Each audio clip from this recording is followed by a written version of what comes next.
Hello and welcome to the fourth game in this best of three, which so far is 2-1 in favour of Tarnation. And Tarnation has decided to switch it up yet again. He is playing the... we can barely see your text, Tarnation, you are right, but this is a Ladderwars game. And Tarnation has switched it up like I assumed he would do last match. He does not want to play another Marine game against Carnage's Guardians, which he's not playing actually. He's playing Renegades up here in the light blue this time, which is a very interesting choice. I wonder if this is something to try and counter the Lightbringers better. But Tarnation is down here in the black, that menacing great black color as the Lightbringers. A faction which has been having a sort of resurgence this late, as a couple of good players have been saying that actually Whoopsie is right. The believers in Lightbringers are right, and actually Lightbringers are still a terrifying faction if they can get to that late game.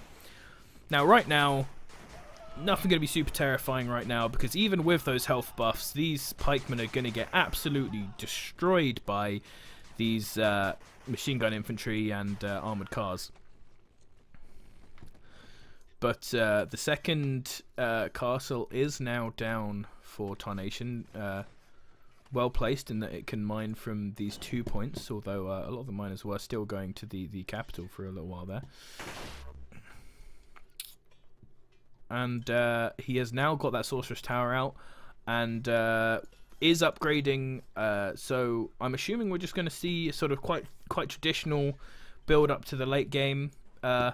I have heard Tarnation say that he is one of the few top players who believes in the power of getting some Phoenix into his army in order to destroy these packs of infantry.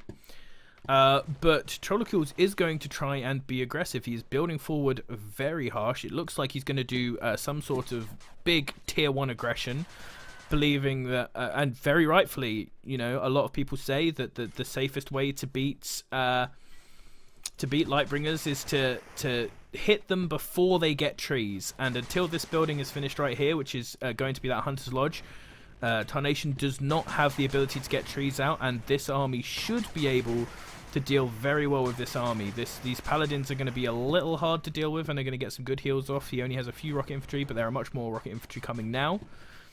A good set of rocket infantry, so he is going to be able to handle these trees slightly. Water elementals coming out there is going to be very good against the infantry. These enchantress right now are not going to do great against anything but these armored cars. And we're seeing this tier 1 rush is going to stand. He's going to try and come up here, probably try and put some pressure on the population and on the Hunter's Lodge itself. He's not getting a lot of damage done though, which is unfortunate, because the trees are going to start coming out very soon. There's a couple more water elementals that he's bringing out just for this early defense, which makes sense seeing as he isn't seeing tanks. He's got his first rangers out here as well. Is he just going to be going... He could probably just keep going entirely ranger water elemental here for a little while to try and hold this off. And so that will mean that these rocket infantry are really not helping right now, apart from their damage to buildings. And he is continuing to make rocket infantry, expecting that eventually these trees will be coming out. And there is the first tree. And the defensive tower going down there, which Carnage is now going to try, and he's taking down that tree quickly. He's going to try and take down this tower, but the tower is now up and is going to start doing damage, and a second tree is already out, and that chipped off a lot of his army. This rush is not looking strong right now. It's been oh, don't do this to me again, 8-bit replay. It's been a while since I've seen a tier 1 rush from Renegades be successful, and against a powerful player like Tarnation, it isn't looking so. He has now managed to get his trees out. He's going to have to rebuild this Hunter's Lodge, unfortunately, to be able to keep making his army, but Carnage is now in a bad spot where he's trying to tech from quite a late position. He's going to try and build up to that late game, but you know, Tarnation has already started building his late game army. He's getting this. I'm assuming after having this, he might build the airy tower, and with that airy tower, try and start getting some Phoenix production out to help clear this big hunk of rocket men. Gonna have to see, and there it is. Yep, I was correct. And yeah, so once he has this out, he's going to be on his full late game tech. He's going to make a couple of ballistas and some phoenixes, and then he's just going to be spamming out trees. Absolutely spamming out trees. And at the same time, Troller now is starting to get this big setup, and he's going to have a lot of machine gun infantry to help take out this big clump of infantry. But he's not going to have his late game tech for a little while, and then he can really start powering on. And he's pushed for this aggressive place in the middle of the map, which is going to be very hard to hold once Tarnation's late game army has really come into full force. So this is a difficult position now for Troller. This is where we will actually get to see, before even Recon's games, interestingly, we're going to get to see the power of Lightbringers and see if the believers in Lightbringers are correct in their statements about the power of this late game Lightbringer army, which I am honestly quite willing to believe from the games that I have lost to Lightbringers.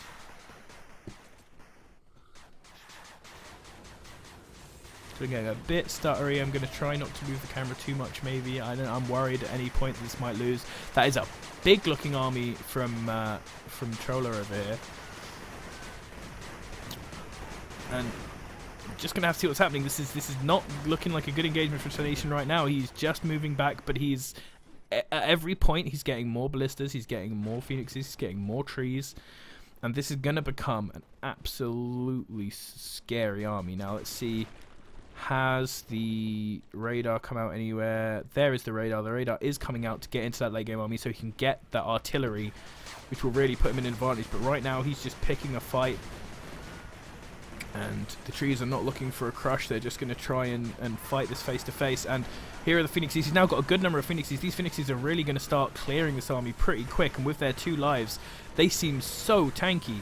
These ballistas doing heavy damage from the back, and most of the trees are losing. This is a very, very close fight here, and the tanks rolling in, really trying to put the pressure on now, trying to crush anything they can. But it looks like Troller has accepted that he's lost this fight. That defensive advantage with all those buildings is just too strong, and now he's retreating back to the rest of his army. But again, Tarnation's army is just too advanced. He's now making his 3rd hunting lodge. He's going to be getting a lot of ballistas out by the looks of it, maybe going back into the range of production. It's an interesting way. I normally see people spamming more of the trees, but this way does give you more damage if a less tanky army. But his phoenixes are there to do a bit of the tanking, honestly, against a lot of this stuff. Until there is artillery, there's not going to be too much direct damage hitting the ground.